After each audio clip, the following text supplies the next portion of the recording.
You have not because you ask not. You have not because you ask not. It didn't say you have not because you don't make enough. It simply say you have not because you ask not. But you don't ask because you ain't got that together. Well, Lord, if I could just stay with him a little bit longer. Maybe you don't need him. Maybe he the reason you ain't got nothing now. I've been with him 8 years. Well, hold up. Whoa. You want 8 more years of this? God can't give you what you want because you want to hold on to what you got. You can't tell God how to bless you. I'm just being me. I stay uniquely who I am because you are okay just the way you are. Because he wanted you to be just like you are. That God I serve that done this for me, he'll do the same thing for you. Some of us need somebody to hold our hands. Sometimes we need somebody to help us out. Be willing to reach out. Be willing to get some assistance to take you to the next level. All of us are like the blind man at some point in our lives standing on the corner waiting for somebody to lead us across. Need some help, need someone to reach out to us, to throw out the lifeline, to help us go across some treacherous waters. We need that kind of assistance because we grow from the people we have in our lives that can enrich our lives professionally, spiritually, and all the dimensions of our lives. We don't grow in a vacuum. What are the fears you have that maybe you need some help? As you assess your strengths and your weaknesses, as you begin to prove yourself and your passions and your dreams and your goals, if you decide to experience all of your true potential, as you decide to manifest all of your greatness, if I decided to experience the fear of rejection, the fear of failure, the fear of standing by myself, of taking a chance, a fear of losing it all, what else is available to me? You know how many people do things they don't want to do because they want everybody to like them? Excuse me, special announcement. Everybody's not going to like you. But you know, there are a lot of people who won't take positions on issues, who won't take a stand for things they believe in because they don't want to make anybody mad. I don't know what the secret of success is, he said, but here's what I know what the secret of failure is. Trying to please everybody. We all go through unfair situations. We were overlooked for a promotion, or came down with an illness, somebody walked out of a relationship. It's easy to get discouraged and think, that's just life, a bad break, nothing I can do about it. You may not be able to, but God can. He's a God of justice. He has seen everything you've been through, every person that did you wrong, every lonely night, every tear. He said in Hebrews, I will repay the exact compensation owed you. It may not have been fair, but don't worry, payback is coming. God is going to make up for the wrongs that were done to you. Those people that put you at a disadvantage. Don't live bitter, thinking you have to get even. It's not your battle. The battle is the Lord's. He knows what you're owed. He's keeping the records. He'll not only take care of the opposition, He'll make it up to you. You may have been raised in an unhealthy environment. Nobody was there to make you feel encouraged, loved, and valuable. It seems like that sets you back. But people don't determine your destiny. What you didn't get, who wasn't there for you, is not going to keep you from your purpose. God sees how you were treated, and He's saying, payback is coming. He's going to show you favor because of what happened. The enemy meant it to stop you. God's going to use it to increase you.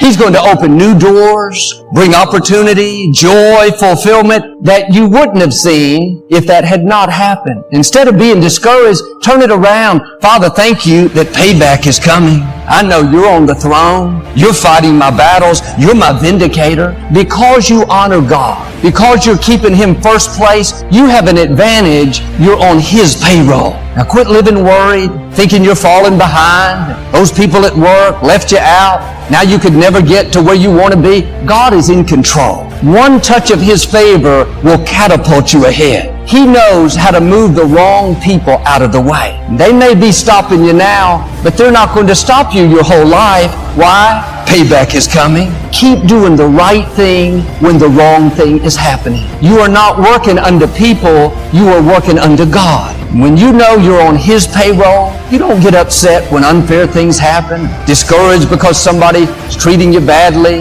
or give up on a dream because you had a disappointment. You know payback is coming. Here's what I've learned. Nobody can pay you back like God can pay you back. Just ask the Israelites. They had been in slavery for 430 years. One generation after another, mistreated, forced to work long hours, given quotas that were impossible to meet. I'm sure they thought that was their destiny. That's the way it'd be for their children, their grandchildren. It was just bad luck. They were born at the wrong time, born into hardship. Things may not change overnight, but if you'll stay in faith, there will come a point where God will say, enough is enough. It's payback time. He's going to turn things around, not just bring you out. He'll pay you back for the injustice. He's going to pay you back for an unfair childhood. He's going to pay you back for the promotion that should have been yours, or pay you back from those people that tried to damage your reputation. God said,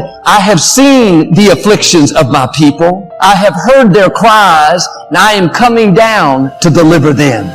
You may have been in a difficulty for a long time. God is saying to you what He said to them, I am coming down to do something about it. This is a new day. What has hindered you in the past, the sickness, the betrayal, the people that did you wrong, that is not permanent. Payback is coming. Healing is coming. Vindication is coming. Promotion is coming. New relationships are coming. You were not created to go through life lonely. And that person that left you, that didn't recognize your value, that maybe told you you're not smart enough, good enough, attractive enough, don't believe those lies. You've been made in the image of Almighty God. He calls you a masterpiece. He's crowned you with favor. He moved that person away so He could bring someone that recognizes who you are. Someone that celebrates you, that cherishes you, that can't wait to be with you. When God pays you back, it's going to exceed your expectations. You're going to think, I never dreamed life could be this great. Never dreamed I could feel this good. Never dreamed I'd be this blessed, this happy, this fulfilled. That's the God who pays you back. Now, I believe you are closer than you think. Things are about to shift in your favor. People that are against you are suddenly going to shift and be for you. They don't even understand why. They can't explain it. They didn't have a choice. It's God causing them to be good to you. That sickness looks permanent. The medical report says learn to live with it. Now get ready. It's about to shift. Healing is coming. Wholeness is coming. That struggle, the lack, not able to get ahead. Maybe you can look back. It's been in your family line for generations. Nobody's been able to break out. Get ready. You're the one. A shift is coming. Ideas, creativity, promotion, contracts, real estate, it's going to come into your hand. That's God paying you back. Now, some of this payback is from what your forefathers worked for and didn't receive.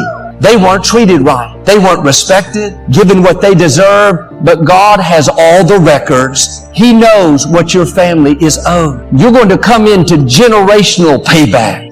Blessings that have been accruing in your family's account. God has not forgotten about your great-grandparents that honored Him. People in your family line that did the right thing but didn't get what they deserved. Part of this payback is houses that you didn't build, favor that you didn't work for, promotions when you didn't have the qualifications. He's a God of justice. He's going to pay you back. Moses went to the Pharaoh and told him that God said to let the Israelites go. But he wouldn't listen to Moses. So God sent plague after plague on Pharaoh and his people. He finally changed his mind. As the Israelites left, some 2 million people, I'm sure they were excited, singing, dancing. This was a dream come true. After generations, they weren't going to have to work these long hours, live oppressed and burdened. This was a great miracle in itself, just to be free. They were satisfied, but God wasn't satisfied. He said in Exodus 3, I will see to it that the Egyptians treat you well. They will load you down with gifts, so you will not leave empty-handed. On their way out, the Israelites asked their captors for their gold, their silver, their jewelry, their clothing. God gave them favor, and they freely gave it to the Israelites. For generations, they had been loaded down with burdens, loaded down with injustice. Now, they were loaded down with blessing, loaded down with valuables. They left pushing wheelbarrows full of treasures. What was that? God paying them back for 430 years of injustice. God saw what was unfair, not only to them, but to the generations before them.